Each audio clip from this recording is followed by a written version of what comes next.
Good evening, everyone, and welcome to a special episode of Stripping the Dipping.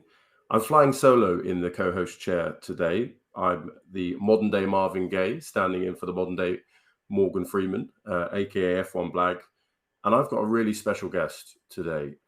When we ask Georgie to get guests, sometimes we're like, yeah, we'll definitely get them. But today I'm here with a chap that was the first ever black driver to win an Indy sanctioned event. And when we're speaking to him now, he's leading the US F2000 series with only one weekend to go. I'm speaking to none other than MYLES ROWE. MYLES, fantastic to have you. How are you? I am great. Yes, it's a pleasure to be on. Thank you for having me. And yeah, I'm doing amazing. Super blessed to be here and be in the position I'm in for sure. Brilliant. So our audience, primarily motorsport, but possibly sort of slightly too obsessed with F1 and the European side. For those that might not know you or might not know a lot about you, could you tell us who you are? Tell us a bit about MYLES ROWE. Yeah, for sure. So yeah, obviously, I'm MYLES ROWE. Right now I'm 22 years old and I'm living in Brooklyn, New York. I'm a film major, graduated from Pace University this year. And I'm also a racing driver. And I race nationally across the United States currently.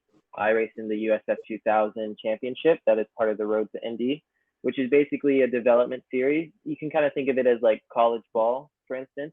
And it basically is a development series to help feed drivers into the IndyCar system. So USF 2000 is the first series in that ladder, and you work your way up through Indy Pro 2000, which is what I'll be running next year, and then Indy Lights. And then, hopefully, if you're good enough, you have an opportunity to show your skills in IndyCar and race against the best of the best. So that's what I'm doing right now. And like you said, Blag leading the championship right now, going into the last round in Portland, Oregon on September 1st through 4th. And looking to win it in advance into Indy Pro 2000 and get a scholarship, to make it a little bit easier to complete the full season for next year. Gosh, you've preempted my script. It's fantastic to hear that you're aiming on the Pro 2000 next season, and really keen to unpick all of your experiences to date, and then where you hope they'll take you. Could you tell us a little bit about sort of your first experiences of motorsport? So perhaps as a fan, but also as a child getting into the sport. What were your first experiences? Yeah, so before I began driving myself, I actually discovered motorsports on TV with my dad. I didn't grow up in a family who used to race or just used to watch it. I was the first of a motorsports fan in my family, and I was actually a young golfer when I was a kid. My dad got me into golf when I was around 2 and 3 years old. Went to golf camp, all those sort of things, and I was really passionate about it. And that was something I actually really wanted to do at the time. And my dad inspired me a lot. Tiger Woods at the time inspired me a lot. So we were watching golf on TV one day, and then commercials came on, and then he had the habit of flipping through channels once commercials are on to find a different channel before the golf game gets back on. And he was flipping through channels, and Formula One was one of the channels that he flipped through, and he actually kept flipping through it, and I was like, wait, go back, Dad. I want to see what that is. I have no idea what that is, but it looks cool. And he was like, what was that? And I was like, I think it was cars or something. And then he went back, and then he flipped through it again, and then I was like, no, it's right there. Go back. And then he finally landed on the channel, and I remember vividly, it was Alonso running through some chicanes in his blue and yellow Renault. I think this is like 2006 or 2005, something like that. And we literally watched the rest of the race. We didn't even go back to the golf game after that because I was just so into the race. And that was the first time I discovered racing. And after that, it was all Hot Wheels, Speed Racer, anything under the sun, cars that I can get. So yeah, that was how I first discovered it as a fan. And Alonso was my guy then, because he was really winning back then in the Renault era. But my first experience as a driver, so we didn't have the money to just get our own go-kart at first. So we actually got really lucky with what we had around us. So I grew up near Atlanta, Georgia, 30 minutes west of Atlanta, kind of near Smyrna and Marietta. Some of you Georgians might know. But there was a series called Pro Cup Karting, which took place in this indoor venue called Andretti Indoor Karting and Games, which was basically like RPM, K1 speed, fast times, which is basically where you go and you can run rental carts and then also play arcade games. And then, obviously depending on your age, have a drink or just have a bite to eat and have a good time. But in that venue, they had the Series Pro Cup karting, which was a league you can use to race these rental carts and actually have points into a championship to win a karting championship. And so I found that on the internet, researching all these things when I was a kid, trying to figure out how I could get into racing. And we found it. We went there. We tried it out. We tried the go-karts out. We talked to some of the people about the league, and then we decided to do it. And my first race, I won. And there were actually 3 different divisions in the league, and I started out good enough to the point where they had to immediately move me up a division instead of waiting to finish a full year of the division and then move up, which showed my dad and I that, there's some talent that I have in it, because I think they said no one did that yet. I think I was the first one to do that. So yeah, that was my first experience racing a go-kart in that first race and winning it. It was great. I mean, it was awesome because, and I think it kind of helps me now to this day, especially like on street circuits per se, because the indoor karting, what it did was it gives you a bigger sense of car control because you're sliding a cart a lot more than you would on asphalt with a normal cart. So you have a lot more car control going on there. And then you're also racing around barriers the whole time. It's not like you have grass and everything like that.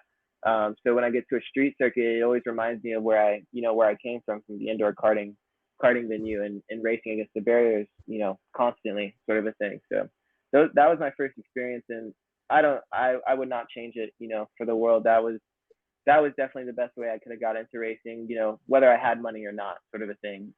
For whatever budget you have, I would say, if you're trying to get into motorsports, indoor karting is definitely the best way to get into it.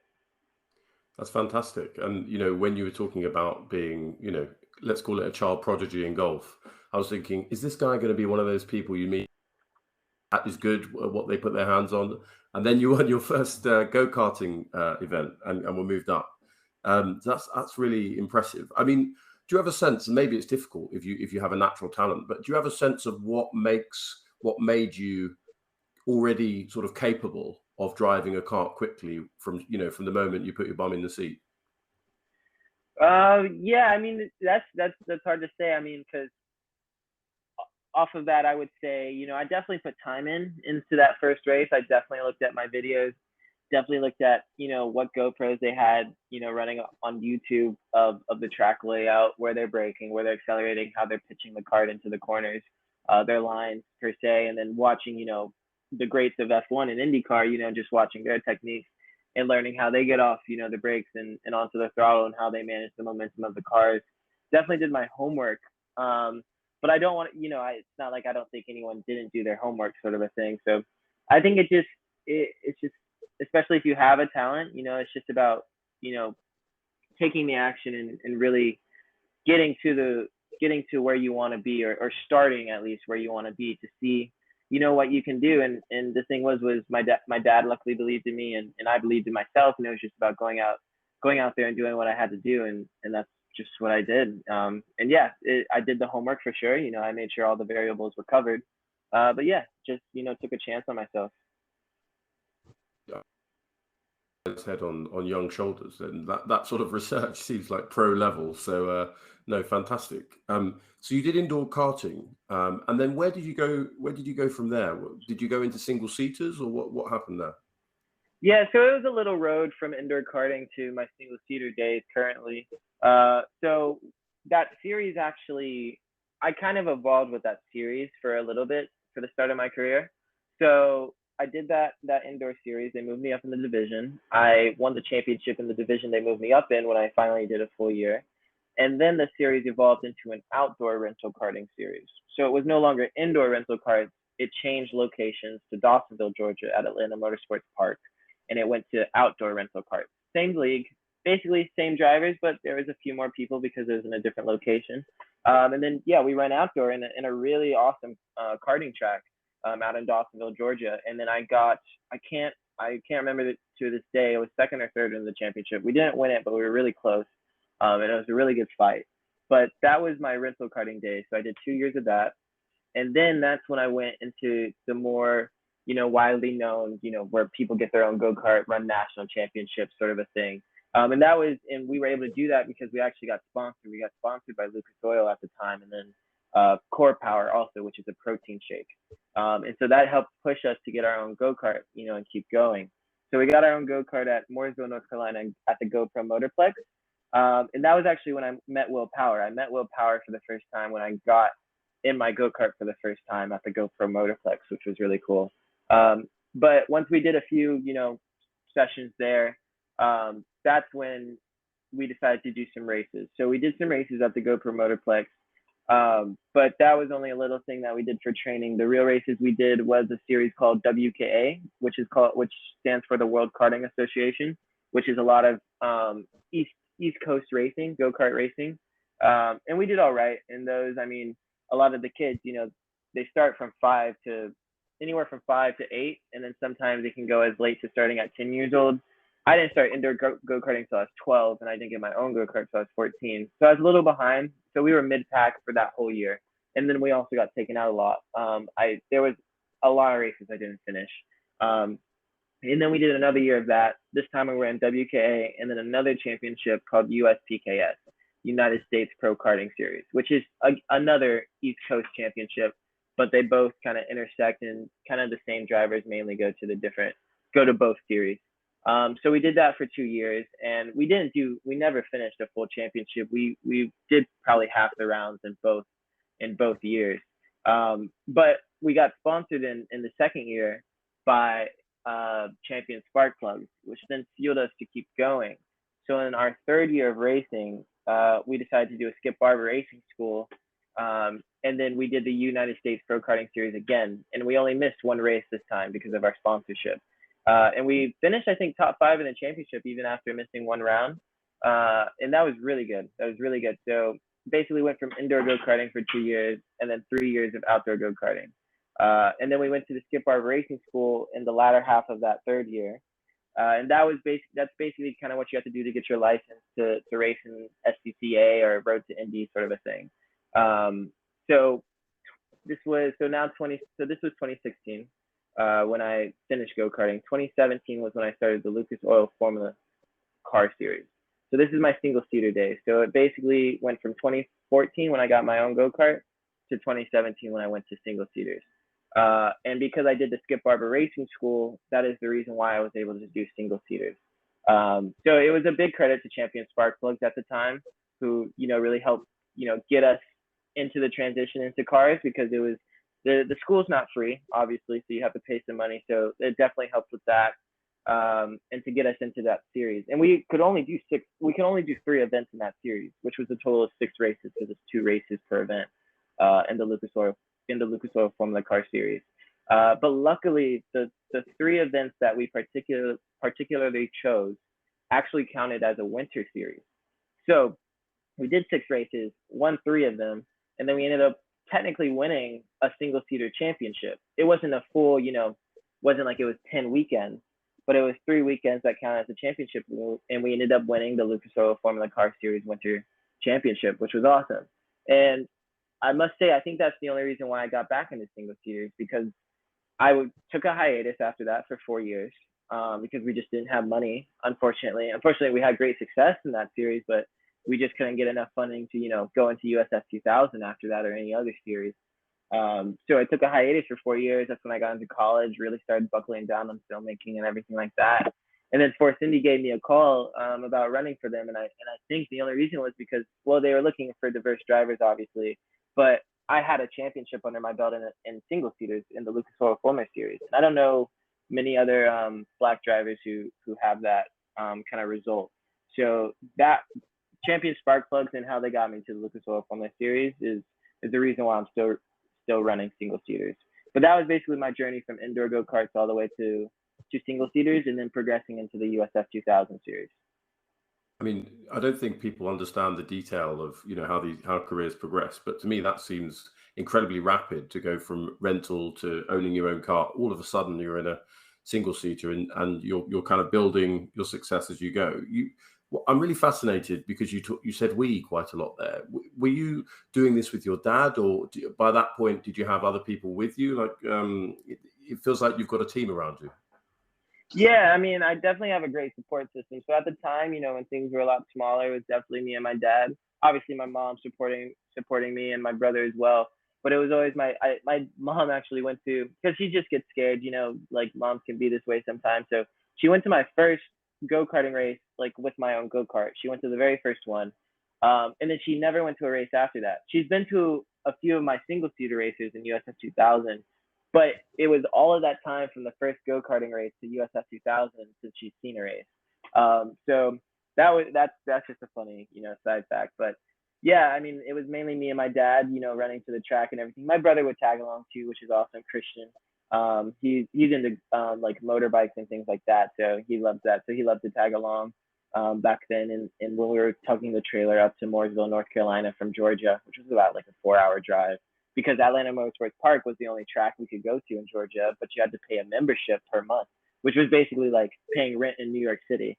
So we had to drive 4 hours if we wanted to practice, which kind of sucked. But it paid off, especially in terms of like meeting Will Power. Never would have, probably still wouldn't have been in single seaters if we didn't make that move. So that was great. But yeah, and my dad he just the support he has for me is just incredible. Just to drive 4 hours like twice a month to get up to the go-kart track, even once a month, when you're working and you have all these things, you want vacations, and you're paying for school and stuff like that. Like, yeah, my dad, all credit to my dad. I wouldn't be anywhere without my dad. Anything that I do, anything that I have done, anything that I do, it is all because of my dad and the things that he has me helped me set up, sort of a thing. So yeah, my support system is huge. My mom now is basically my manager, which is awesome. And then yeah, now sponsors that have tagged along, it builds, the team builds as you grow, and you find more people that you can understand, and that you can trust, and who can trust you. And like, for instance, like Roger Penske is part of the team now. And then like some people on Force Indy, you could say, are part of the team. But yeah, back then it was all my dad. My dad, just all credit to him. I mean, that's almost tear-jerking as a father of two young boys. Say you wouldn't be here without your dad, and that family bond that you clearly have there is surely a huge part of your success. So it's fantastic. You mentioned that you were on hiatus for a few years, and then Force Indy sort of gave you a call or an email, whatever we do in 2021, 22. Then you start in USF 2000, and you win your first race, but it's not until towards the end of the season. What do you think it was that made things click? All of a sudden, you kind of got on the pace of the leaders and won. Do you think the hiatus affected you, or do you think you've kind of continually evolved as a driver? Well, so it's definitely easy. So I love this question now rather than earlier, in the Force Indy season, because it was all an experience thing. And it's kind of, at the time it felt like an excuse, but it's an actual thing that affects performance. And the history of my career, up until now, I have lacked like so much experience compared to my competitors. Through indoor go-karting, through go-karts, especially through single seaters up until now, my lack of experience was extraordinary. And I mean, I really don't know how I came out of the box in St. Petersburg with Force Indy, and just kind of like made, just was running mid pack, and even, running top tens and everything like that. But yeah, I mean, it was really just a blessing, and just hard work. But I think what really clicked, was the experience, because think about it, especially for the guys who are winning the races. Once, like, I come into the scene again, and then these guys are winning these races. I mean, they're already at the top of their game in their series, sort of a thing. So just like I progressed, going into, the last couple rounds, when they were at the top of their game earlier in the season, they're only going to get better and even better from what the top of their game already was, sort of a thing. So as I was progressing, it's like trying to catch up even faster, or trying to grow like basically twice as fast as they're trying to grow, per se. And it took a little bit heading into the mid-season. And we're back from our unscheduled commercial break. And we've got Miles Rowe with us. We were just talking about the kind of experience curve that you were going on in your first season of US F2000 that culminated in you actually winning a race towards the end of that first season. And you were talking about being even mid-pack out of the box and then building up from there. A quick question, what did it feel like, that win? Was it relief? Was it elation? How did you feel when you won in New Jersey? Yeah, it was a mixture of all things, man. I mean, at first it was definitely like elation because I really remember the last couple, like I remember passing second, being in second. There was like maybe 3 laps to go or something like that. And I mean, first was like, I mean, he was 10 car lengths away. I mean, like there was a big gap. It like big enough to where like it would just make sense to just settle in, don't push the car, don't spin out because the track is still like damp, sort of a thing. And I remember I was just like, screw it, I'm catching him, just like that just full sin. I mean, it was I've never been, just more flat out just like that in my life. And yeah, like it was so close. I mean, like if I made any mistake in a corner, just went a little bit slower in any corner by and just ended up a foot or 2 feet, a little bit further back at that point when I passed him, the pass wouldn't have happened, and this wouldn't have been a story. I mean, it was just everything had to be perfect, and it just worked out. And it was just, yeah, I was super elated that it that it worked out because it was a crazy gap that I just killed in that amount of time. And I was like, wow, like that was incredible. And then after that, it was like, oh, okay, we got the win, sort of a thing, like the job, like we did the job, like the job was done, sort of a thing, which was great because, yeah, it definitely would have hurt me a little bit to not get a win for Force Indy in the first year. So it was definitely a relief to get that because that was the second to last round, and we still weren't looking like we were like top 3, sort of a thing where it makes sense where we can expect to win. So it was definitely a relief to get that win in that way as well. Again, we came from 10th place. We went from 10th to first in 20 laps. So like that was also like what was awesome too. I mean, it was just from the start to the end, it was just a full charge, and it was great. So yeah, I mean, it was all kinds of emotions just bottled up into one, and it just made for one of those moments that it's just that just make for a lifetime. It's like this is what we live for, this is what passion is about, this is what hard work is for. And yeah, it was just awesome. It was, oh my gosh, it was awesome I was so happy for my family too, just like just from because we really, I mean, there were, especially before I got the call from Force Indy and I was in the middle of that hiatus, no racing, didn't think I was gonna race again. I mean, like my parents really like I don't know how they even did the go-karting, but like they made it happen somehow. And I think they made a lot of personal sacrifices to like their savings per se, or like just basically like longevity and enjoyment for their lives to make sure that I would have like a chance at a career, not even have a career, have a chance at it, sort of a thing.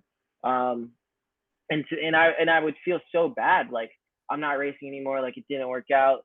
They made all these sacrifices, and for what, sort of a thing. And finally getting that win, it was just like, man, like, like it was just so like it's good to. It was just so I was just so happy that they could see some more results from the immense sacrifices they made for me. And yeah, it was just really special because of that. It was really special. And especially for the kind of team I was driving for as well, and the struggles that we've had in the past in go-karting, me and my dad, with race and everything. It just all came together like just like a movie, man. I mean, yeah, it feels like that's Act One complete. Not to put too much pressure on you, we'll talk about Act Two in a minute. But yeah, so you talked a bit about the hiatus, and then and coming back, getting the success.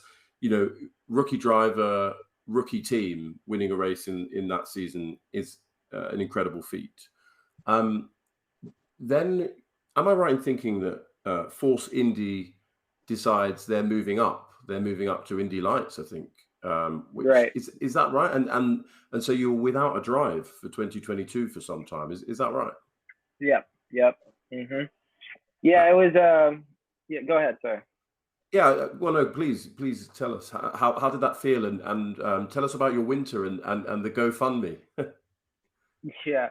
Yeah. So I mean, it was definitely a shock for everybody part of my support system because uh, I mean, like as we thought, everyone was being pretty clear and upfront with us. Because we developed really close, serious relationships. With them. Everyone was, starting out together, and we all, almost like it was almost like a kid thing. Like it felt like we all grew up together in that year, sort of a thing. So we kind of expected to run with them next year.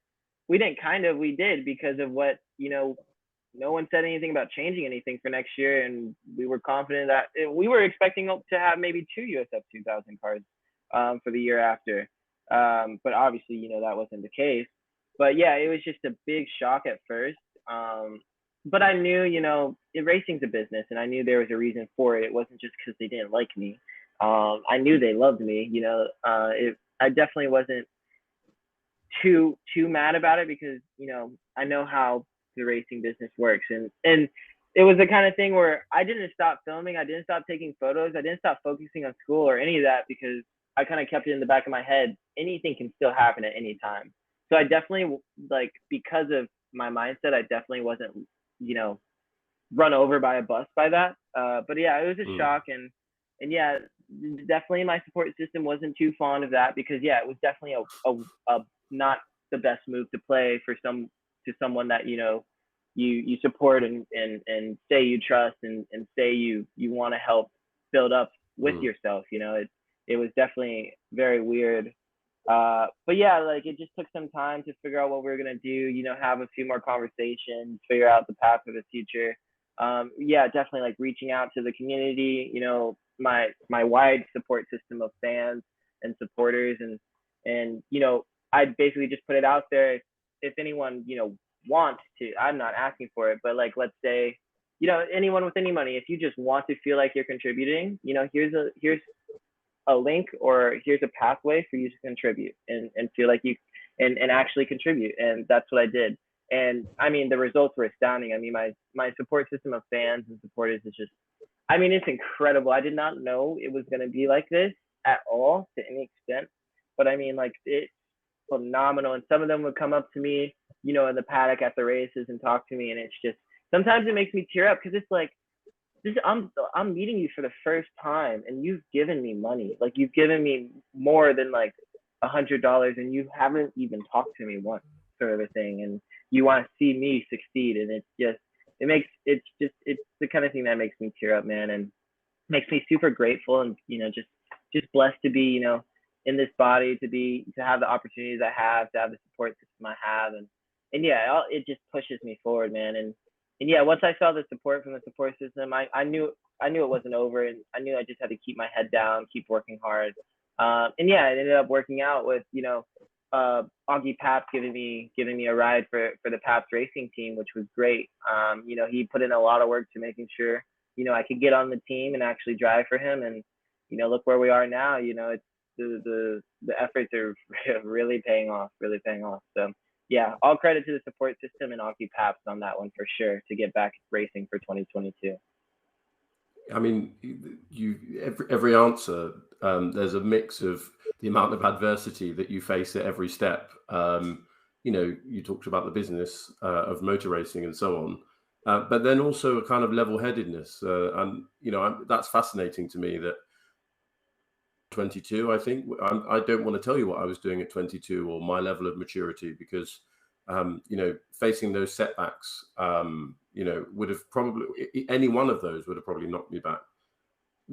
I think I heard you allude very briefly, and I could have misheard in a previous answer to race, and by that I mean Yep. ethnicity. Yep. Now, when I introduced you, I was thinking about how I was going to introduce you today, and I did mention that you were the first black driver to win an Indy sanctioned event, and I was debating with myself whether I should, because ultimately you're a fast driver, and you're hopefully on the brink of a championship season in the road to Indy. But then I decided, you know what, ethnicity is part of who we are. You know, I'm half African. My co-host is part Guyanese. Do you think, Mm-hmm. you know, how would you say your ethnic background affected, or has it affected your path through motorsport? And, you know, do you reflect on that at all, being a trailblazer and perhaps even a role model now for youngsters? How do you feel about that? Yeah, and I love these questions, and I love it when people ask me it more and more, because I mean, like, let's not hide it. I mean, it's hard to talk about, especially in, an industry that's, mainly run by, let's just say it, white people. I mean, it's hard to talk about such topics, but, it's good to talk about them. And when you ask me that, I just thought about it, and, there have been a lot of different experiences because of my race in the motorsports industry, but it's really interesting, the multitude of experiences I have, because, especially in the past, like in Lewis's days, and especially like in Willie T. Ribb's days, like, I mean, a lot of it was just, one-sided, very negative sort of a thing, and like really having to like to basically just shut out all the negative noise and like just create your own positive noise. And the experience that I've been having, especially like, you could just say through the full aspect of my current career. I mean, honestly, when I started, a lot of it was really positive.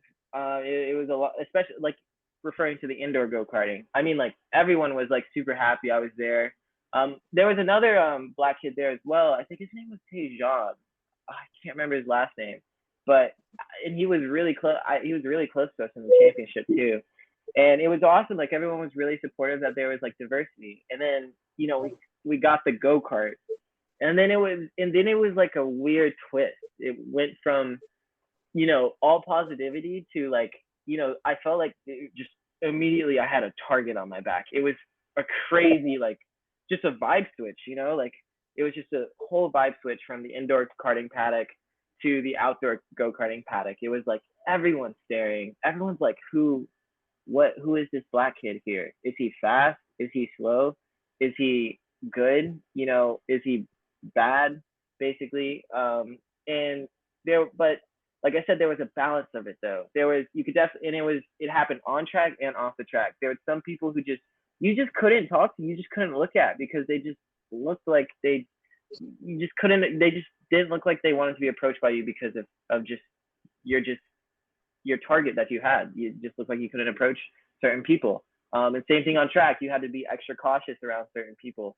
But then there was also like a positive side to it, where there were a few different, and some of them I know on the road to Indy today, there were a few different kids and a few different families who would actually, like, I felt like I could actually approach, and some of them would actually approach me. And then like on track, I felt like I could trust them as well, sort of a thing. It was definitely like a weirdly mixed balance. And you just, the negative people, the negative noise, you just didn't pay attention to.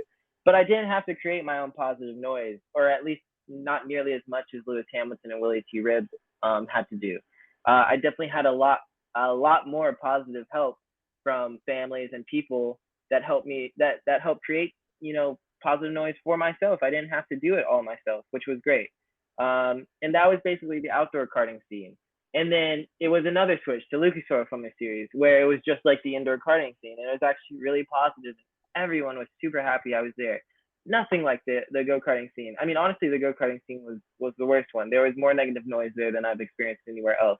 Because the road to Indy, it's just not there at all. Like, definitely the first year when I was there with Force Indy, things were a little bit weird at first, but that's just the nature of new team, new driver, and I did not associate that with race really at all.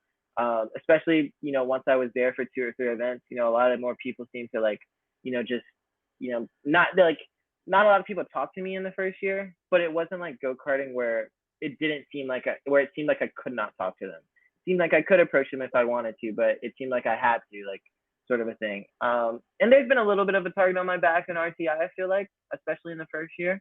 But it's definitely not there anymore. And when it was there last year, it wasn't there for a long time. So yeah, I think right now, as a black person, from my experience in go-karting, I mean, there's definitely like a little bit there's definitely some negatives still there. Definitely, if you're going up to, anywhere in the boonies where the go-kart tracks are out, like, just way out of the city in the forest and everything, there'll be things that'll happen, and you need to, keep a level head and realize why you're there. And if there's anything you want to talk about, fight about, address something negative, you do it on track, sort of a thing.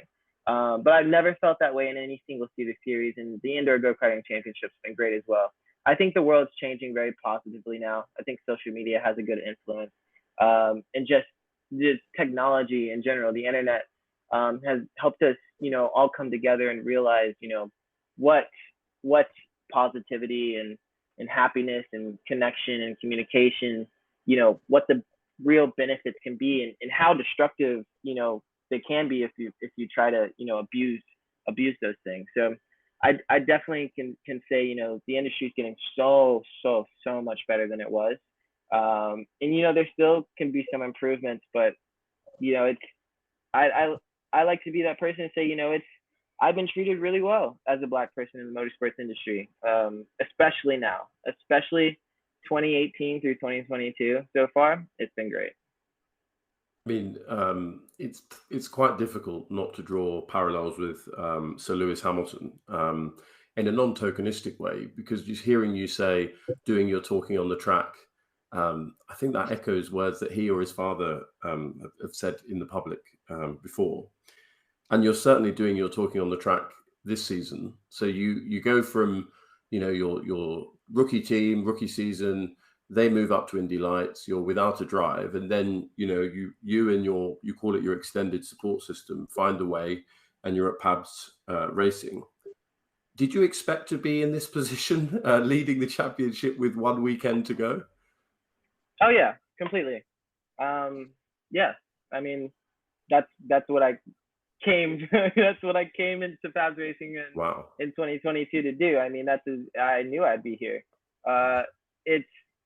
I've always known, and I honestly thought I was going to be somewhere, maybe not first position, but last year I thought I'd be somewhere there as well. I just had a little bit too many incidents, caused by me and also not caused by me last year, sort of a thing. But yeah, I very well knew I was going to be in this position this year. I've known my skill ever since I was a little kid, and I've been perfecting it ever since. I've known it ever since I was 7 years old. I'm not lying. It's just been a feeling.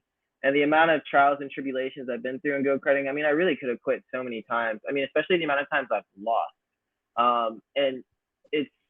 But I knew I had skill, and I knew I had speed, and I knew I just had persevere, and keep going, because I know where I can and hopefully will end up.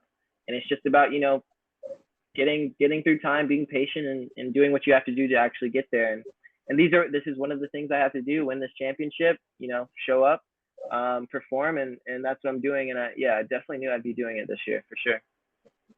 Fantastic. That's level of self-belief, incredible, and absolutely right. So you go into the final weekend, and I'm looking at it now. Are there 3 rounds in the final weekend? Is that right? Correct. Three different sets of races. And you're leading the championship by just over 20 points. And for those that don't follow USF 2000, I think a win is 30 points. So, and the difference to second is 5. So, how confident do you feel going into this weekend coming up? Do you think it's yours to lose, or you don't take it for granted? How do you feel going into the weekend?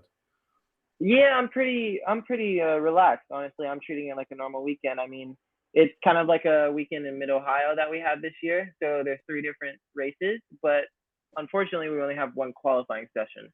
So on that qualifying session, you better hope you have a good car, because you're either going to do really good and have a good 3 races, or you're going to do really bad and have a hard time for 3 races, sort of a thing. So I'm really going to, kind of attack it with the same kind of mindset as Mid-Ohio, focus on qualifying first, because my racecraft is there, my strategy is there, my consistency is there. It's just about making sure my starting position is there, which is literally, in this championship, it makes or breaks championships where you start in races. So I'm focused on qualifying, focused on, setting 2 fast laps, because that's going to determine, the starting positions for the 3 races. And, as long as we, come out the box really well, set up the car really well, I think it's all going to be fine. I mean, yeah, you could say it's my championship to lose, but also it's Michael's and Jace's, the two people behind me. It's theirs to win, and they're the one who have to risk their car out there. My objective this weekend is, or the weekend at Portland is, sincerely protecting the car and just blazing, being as fast as I can. There's no need to be, bumping people off the track, getting bumped off the track, getting wings chopped off, such a thing. Just finish where you can finish with the speed you have, and everything will work itself out. I don't even know, like you said, you said the championship leader gets 30 points. You said there's 5 points difference between first and second. Like, I didn't even know that. I don't even look at the championship points, because like, is that going to help you drive faster? No, it's literally going to help you drive slower. It's going to help you get in your head more. It's going to make you make more mistakes. So I don't know how the points work out in the championship, because you just don't need to know about it, because you're going to finish where you finish. You're not going to drive faster because you need more points, and you have 5 points in this position. You need 8. So you need to get to the next position. You're going to drive the same speed because you're already driving as fast as you can. So I'm just going to do what I always do, and just drive the car to the limit and protect it like it's my baby, but still obviously be aggressive. I always say I'm going to chill out, and my dad's like, what do you mean you're going to chill out? You still have to drive, and I'm like, Dad, you know what that means. And it basically means I'm just not going to like try to send it at all, is basically what I'm saying. I'm just going to protect the car and take what's mine, and make sure I don't take what isn't mine, and yeah, everything will be fine. Everything will end up how it's supposed to end up, and I know that. I mean, it's been a fantastic season. You talked about 3 rounds in Mid-Ohio, and you came, I think, first twice and a third, so all on the podium. Whatever happens coming up in Portland, it's clearly put you on the map this season. And you talked a bit at the beginning about where you hope to go next. Do you have a sort of a firm plan? Is it all sort of signed, sealed, and delivered, or what are you thinking about for 2023? Yeah, 2023, more than likely. Definitely not official yet, but more than likely will be Indy Pro 2000. Don't know a team yet, but probably Paps Racing, of course, because Paps Racing has a phenomenal program with Augie Paps. But yeah, that's what we're looking at. Definitely not doing Indy Lights, at least for the start of 2023. And yeah, we're just gonna see, what speed we have in a higher downforce and in a car with a little bit of turbo in it, and see what we can do. Gosh, it sounds exciting when you talk about the turbo. So initiated, like, what are the speed differences, or what are the speeds of these different series? You've got the F2000, you talked about the Pro series, and then you've got the Indy Light. So how fast does your car go at the moment, top speed? Yeah, top speed is really about 150 in the USF 2000s. Indy Pro 2000s can go about 160, maybe they can hit a little bit above. And then the series right before IndyCar, right after Indy Pro 2000s, Indy Lights. Those, I'm not officially sure on it, but I'm pretty positive it's around 175 to 180 is how fast they go. And the wings progressively get bigger as you move up in those car classes. So Indy Pro 2000 has slightly more a significant more downforce than USF 2000, because even though USF 2000 does have front and rear wings, it doesn't really aerodynamically apply to the degree where you have to adjust, your driving style for downforce per se. A USF 2000, you can say, drives more similarly to a Formula 4 than to, let's say, a Formula 3 per se, or a Formula Ford, you can say. It's basically a Formula Ford just with some weight on the front and the back, which are the wings, you can say. They do a little bit, definitely on the straightaways, but in the corners, you drive, quite similar, no matter what the downforce is. But in Indy Pro, that changes. You definitely have more downforce, and you're definitely driving. Your driving style changes a little bit for the downforce that the Indy Pro delivers. And then the Indy Lights definitely gets a lot closer to what the IndyCar downforce produces. And yeah, and then you hit the IndyCar where it has a lot more power, and yeah, just a lot more downforce. Definitely not a lot more definitely not close to Formula 1, but one of the closest cars. It's definitely the car with one of the heaviest downforce packages in the world. I mean, those speeds and you're talking about downforce and so on. Like, I can only imagine what it feels like to drive around at that speed. You talked a bit about IndyCar there. Is that your aspiration? Do you want to kind of be running in the Indy 500, something like that? Or where where are you dreaming of being in? If you had the control in 5 years' time, where would you like to be? Yeah, man. I mean, the way I want to race, I mean, I want to travel the world and meet different people like photographers, filmmakers, models, shoot photos, shoot films, sort of a thing, and document my trips around the world while performing at my top. So the goal right now is IndyCar. As a part of the road to Indy. Obviously a goal Indy 500. But I would really love an IndyCar championship. That'd be awesome because that's longevity. That means you've had speed the whole year, so to say, and yeah, like that's my passion, IndyCar. I mean, I did want to be a Formula One driver, like purely when I was smaller, but then I realized the politics, and not even the politics, just the difference in the speed and the handling in each different team. You really have to be a lucky son of a gun to be in a winning car in Formula One. Like one of the luckiest people in the world in order to do that. Because there's so many talented drivers who just don't have the opportunity because of the team they're on in F1. And I realized that early enough to like pursue the road to Indy. So IndyCar I respected more because of how much more even the cars are and how much more it is like how much more the results depend on driver skill rather than the performance of the car. So I love IndyCar for that. So it'd be amazing to win an IndyCar championship. But in the long run, I mean, I'd love to do WRC and like Extreme E, even like start out in like ARA, American Rally Association, or ERC, European Rally Championship, and get out on different terrains, sort of a thing, and run electric cars. I'd love to run Formula E, and I'm big on sustainability as well, and I'd love to be a part of an electric series when I'm older as well. And definitely, I definitely want to be part of a series in the future that actually is global. IndyCar right now is not. It's just not global. It's only part of North America. So I'd love to be part of series like Formula E, Extreme E, WRC that go global, and you can see a lot more different places, meet more a lot of different people. Since I'm a filmmaker and photographer, I can make a lot more different content, get a lot more different shots. Just traveling the world like that, get a lot more different ideas, a lot more inspirations, and just what I could do would just broaden more. So IndyCar is the first goal, but I would not say that's the end goal. You talk with a lot of passion. Everything that you talked about today, it's clear that this is your love, and it's really interesting because you talk about filmmaking in the same way, and I think you've mentioned so far, or at least we could say you've just graduated, right, with a degree in film. Is that right? Correct. Yeah, a degree in film and screen studies. It was actually going to be in cinematography. I mean, I am a cinematographer, and yeah, I've taken a lot of those cinematography classes, studio lighting and everything like that. But it's just not in cinematography because I actually had to live in Pleasantville, New York, which is way outside of New York City, and go onto Pace's campus in order to get the cinematography degree. If I wanted to live in New York City, it was film and screen studies. So that's technically what my degree is.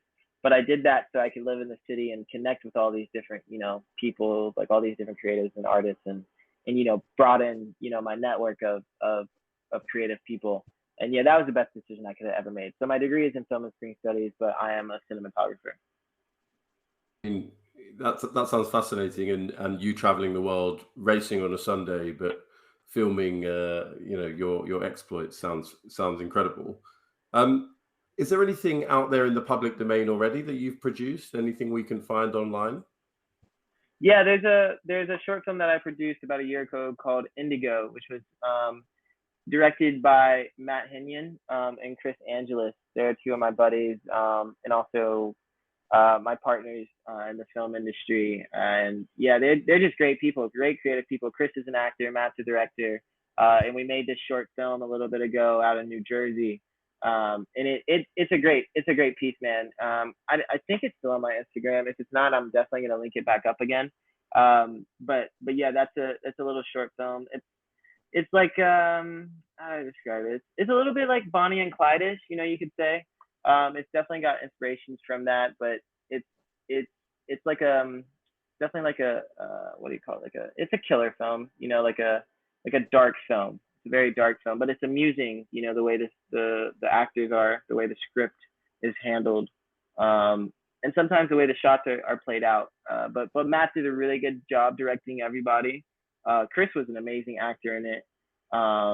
Yeah, it was a great piece to work on. I had so much fun on that. But that was my most recent one, and we're actually doing another film very, very soon that I will talk about on my social media soon. They actually they filmed a little trailer for it, and I actually had to miss the filming for the trailer because I was racing in Toronto. But yeah, we're working on another short film very soon. So my recent one is Indigo, but with the same people working on a new one, and should be out within the next 6 months, I think. Fantastic. And am I right in thinking that your sort of handle on Instagram and maybe Twitter is Oceans by MR? Is that right? Correct. And what is that from? Is it because you've produced something called Ocean, or what? Yeah, so a lot of people, my nickname is actually Ocean, and it's a long story. It's a long story at the beach. You know, swim trunks came off, sort of a thing. It's nothing cool. But it was the kind of thing where when I came here, I decided, like, not many people called me it as I was like leaving for college, but I was like, I kind of like the name. And then if I ever want to, create something like artistic and have a brand, I thought about it, and I was like, I'd probably call it, something along those lines. Like, so I just started introducing myself as Ocean to people here, and that's what people address me as here. So if you ever come to New York and you're around me and my friends, you just hear everyone like address me as Ocean. So it basically stands for Ocean by Miles ROWE, which basically says, this is my brand by me, sort of a thing. And it's basically a way I am combining my creativity with also my performance of motorsports. I mean, it sounds great. I'm gonna follow you after this. I'm too much of a granddad to have Instagram, but I'm definitely on Twitter. So yeah, look out for F1BLAG following Ocean by MR. Fantastic. Awesome. So you mentioned a little bit about Formula One in there, and the greater emphasis. I'm going to be more political here, right? I'll say the greater emphasis on the manufacturing and constructor side, meaning, aka the uneven performance of cars. Do you follow it a bit, or is it something? Are you following other sports at the moment? No, yeah. I mean, I don't even follow other sports like that. I mean, I spend a lot of my time, like I've said earlier, like working on my art. Also, I mean, like I said, I mean, I don't really come from a lot of money, so like a lot of these racing drivers, spend a lot of money on like websites and like and people to run their social media pages and everything. But I'm working on all that at home myself. So I don't really have time to follow other sports. I'll really just like have racing on, sort of a thing, and do that. Whether I'm responding to my emails or like working on editing a photo or something like that. So yeah, that's really all I follow, and I'm enjoying it so much right now. I mean, I think the people who are behind the whole series in terms of the production side of things, I mean, they're a phenomenal job. I mean, that's why it's number one. I mean, they really know how to present, a product to people. I mean, they really make it like a film almost, and like not to like hate on IndyCar, but that's just why I think more people watch Formula One right now, is because they really know how to present a product like a movie, like a documentary, like a movie, sort of a thing. And yeah, they do it really well. So I watch Formula One for the racing, but also just to see how they broadcast, just to see how they're running the angles, where they're cutting to, who they're cutting to next, why they're cutting to this person, sort of a thing, because it works, man. I mean, even all the way up to the fine details of the graphics they put on screen, and how they assort it, and when they put it on screen, and how often they put it on screen. I mean, I love it. I love watching Formula One for that, because their production crew is on point, man. It's on point. I feel like everything you say rings true, but I've never thought about the production values of F1, particularly compared to IndyCar. But you're right, yeah. So you talked a bit about one of your earliest memories on motorsport being, flicking through the channels and coming across that classic RS25. I think it would have been the blue and the yellow of the Renault, Yep. and Yep. driven and piloted by Fernando Alonso, who weirdly is still in Formula One some years later. So, I mean, is he still the guy that you follow, or do you have a favorite driver or team at the moment? Yeah, so Fernando, like, I follow a little bit. I don't follow him as much as I did before, um, especially after he left for a little bit. But he's still like, I think someone asked me this yesterday, and I said he's still like my favorite driver just because when I see him make a move, it's just the goosebumps that I get from it. You know what I mean? Like the kind of shock that you get where it's like where the whole crowd stands up and it's like, oh, it's like I even with Lewis it's like Fernando, like he can make the crowd jump.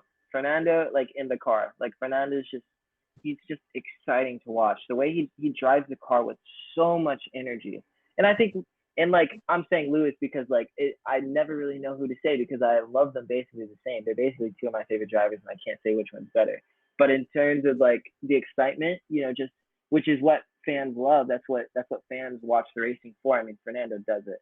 I mean, like he just brings out like the energy he puts into the car. It's communicated to the fans like better than any other driver I've seen. Like they reciprocate that energy really well, and I really appreciate just his ability, his natural talent to be able to do that. Because it's phenomenal to see. I know what you mean about the car, the way the car moves, the car placement, the angle of attack. Sometimes, you can Yeah. tell there's an energy in there. Yeah, absolutely. And like, would you say you have a driving style that is similar to him or to other drivers that are more famous? Do you have a particular style, or how do you describe it? Yeah, I mean, I would definitely say it's my style is close to Fernando Alonso's. Um, I'd say I definitely can be reserved a little bit. Um, but like I definitely associate with more aggressive drivers, I would say. Um, like Fernando Alonso, I associate a lot with. Will Power, I associate a lot with just the way he drives the car. Over one lap, he does it in such a precise manner, sort of a thing, and like it's very inspiring to see because like I can tell how precise he is in those laps, and I can't get anywhere near that yet, sort of a thing.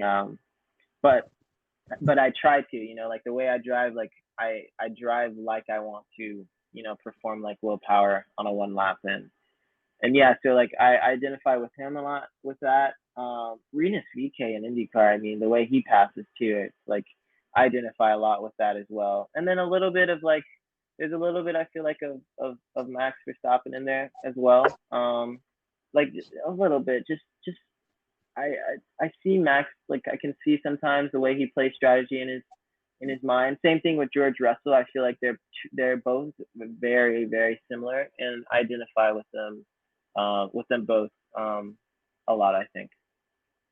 Well, that wouldn't be a horrendous combination of model yourself on. So that sounds amazing. And you mentioned, I think, did you say you met Will Power right at the start of your karting days when you bought your first car? Uh-huh. Have you met any of the other, like either Indy drivers in and around the paddock, or indeed any of the Formula One drivers so far? Um, I have well, so I haven't met any Formula One drivers yet, but IndyCar drivers because I've only been around the F1 paddock once, and it was well I wasn't even in the paddock, I was in the stands, and it was for one day. It was for a practice day on Friday at the Miami GP, and that was the only day I was there. And that was my first time seeing an Formula One race.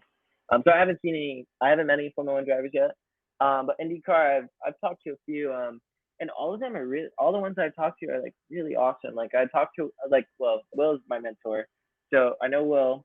And then I've spoken to Elio Castroneves a few times. Simon's really nice. Simon Pagino, I've spoken to him a few times. He's great. Joseph is amazing. I love Joseph. Joseph Newgarden, he's great. Let's see who else. I've said hey to Rinus VK. He looks like a nice guy. I spoke to Scott Dixon one time for a little bit, not for a little bit, for like say 20 seconds, and he was really nice, and like I asked him a question and he was like really nice on how he responded and actually like cared on his response and what he wanted to say and kind of get into my head. So that was cool. And then I've like nodded heads and like said hey to Roman Grosjean a few times, which was nice. But yeah, like there's been a few. Like there's definitely been more than less. Connor Daly's awesome. I talked to him in the trailer the other day. and he was like awesome to talk to. He's a funny guy. But yeah, a lot of people, but they all are really nice and really open, and yeah, they're willing to talk to you, and it's great to see that in an industry where these guys are just at the top of their game, and they're elite, and they necessarily don't need to talk to you if they don't want to, but they do, and they're really nice and respectable. So yeah. That's really good to hear. And you mentioned Joseph Newgarden. Are you managing to catch his series with Scott McLaughlin, Bus Bros? Oh yeah, yeah, and Scott, I forgot. I knew I was Yeah. forgetting a solid one. Scott is amazing too. Same thing with Joseph. Yeah, they're hilarious, man. They're absolutely hilarious.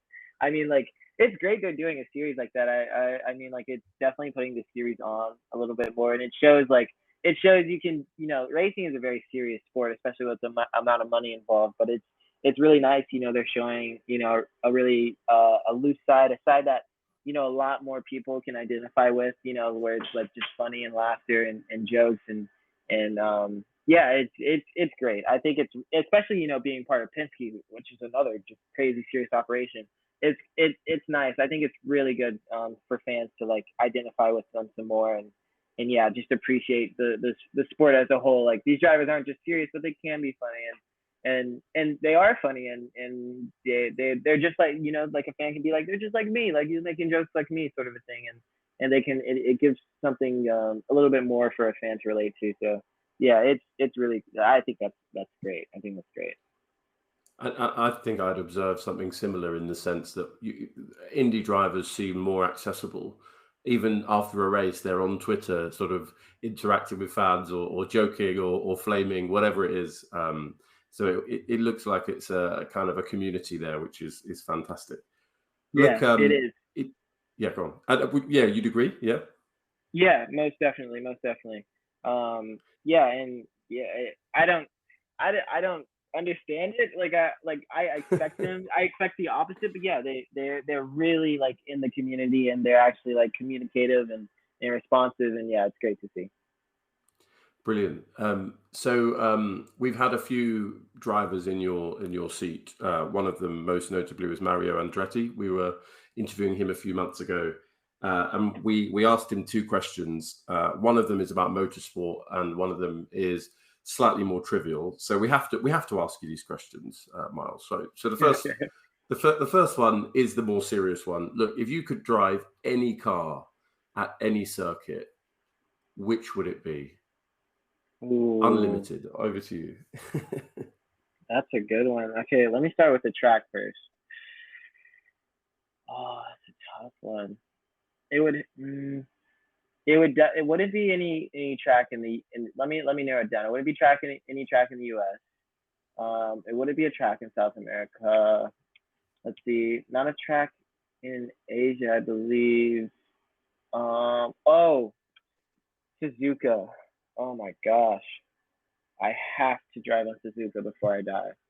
Just the S's section there. I mean, I love S's on a racetrack, but I mean, like, I have a little simulator, and I run Suzuka, and it's just going through those S's is like the best feeling in the world. Like, when you're in full control of the car, fully controlling the pitch, the angle, the weight distribution, all the way from entry to mid to exit, right into the next corner, right into the next corner, to the next one, to the next one, sort of a thing, to the next one. Like, it's literally like dancing, like it's just insane. So I have to do Suzuka, and it has to be a car that's really agile. And I think it would still have to be a single seater. It would have to be. Oh, I think it would have to be one of the old Formula One cars from. Oh my gosh, I know what it has to. It would be. It would be Michael Schumacher's Ferrari from the year 2000. It has to be that. I don't know the name of that model, but it was with I believe the Bridgestone tires with the ridges in them still, where they had like way too much grip. I would love to run that car at Suzuka, even if I'm just too weak to drive it. I would love to just be able to see how fast I could go around those S's, because I mean, the way those cars dance around those corners, especially when you have a car that's really agile and just turns on command, sort of a thing, and it's just one with you like a single seater. It's a feeling that I have to understand. Amazing. Well, get your neck exercises going, and Exactly. maybe whoever owns, I think they called it something like, it wasn't creatively titled, the Ferrari F1 2000 or something like. They weren't in their creative phase of car names back then. But yeah, good luck. I hope you do get to realize that dream someday. I So know. I we know. we reached the main event, the most important question that we asked Mario Andretti, and he was slightly disdainful in his answer, although in a very respectful way. So the question to you and Miles is: pineapple on pizza, yes or no? Oh, wow. That's a multi-layered question, Blag. That's a very multi-layered question. I say yes because let everyone be free. Let everybody do their thing. But for me, no, absolutely not. Can't do it. Can't do it. Can't do it. Cannot do it. I used to. But I realized, this might not be, the best thing on pizza. There could be something better. It's just like it's just not. It just it, it's like one of those things. Like I can't even explain it. Where it's like it's the kind of thing where it's like, why did you even say that to me? Like it just doesn't fit. It just doesn't fit. I mean, like imagine dipping a pineapple in marinara sauce, and then like think about it, right? And then think about eating a pineapple with bread, right? And then think about eating a pineapple with cheese. And like none of it works. None of it makes sense. So why does it belong on pizza? I don't understand.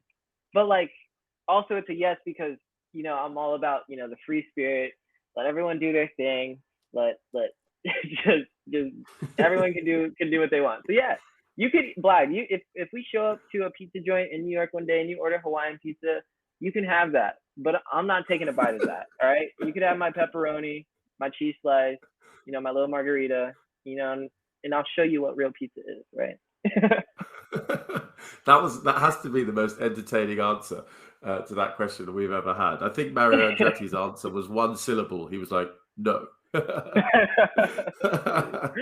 the Italian rules. But no, that's fantastic. Well, I hope one day we can go to that pizza joint in New York, and I will almost certainly not have my pineapple on pizza, but we'll see. Fantastic. Okay. Look, it's been incredible to talk to you. I feel like we were talking about film and we've talked about Act One, Act Two. I have everything crossed for you for the weekend coming up in Portland. I really hope you win the championship, but also I just wish you continued success and happiness. You seem like a happy, determined, level-headed guy, and every success. Before we go, is there any message you want to leave to our listeners, to the fans, and where can we find you?